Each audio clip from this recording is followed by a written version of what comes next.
بسم اللہ الرحمن الرحیم۔ السلام علیکم ورحمۃ اللہ وبرکاتہ۔ محمد صلی اللہ علیہ وسلم کا آخری عشرہ میں خوب عبادت کرنا۔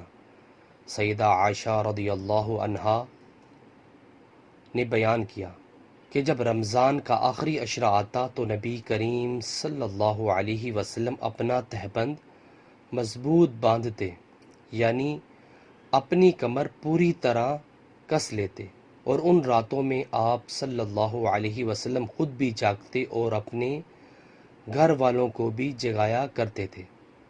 صحیح بخاری کا حدیث ہے۔ سو ویورز، اللہ تعالیٰ سے دعا ہے کہ اللہ تعالیٰ ہمیں بھی آخری عشرے میں خوب عبادات کرنے کی توفیق عطا فرمائے اور اپنے گناہوں کی معافی طلب کرنے کی بھی توفیق عطا فرمائے۔ ویڈیو کو شیئر کریں۔ جزاک اللہ۔ السلام علیکم ورحمۃ اللہ وبرکاتہ۔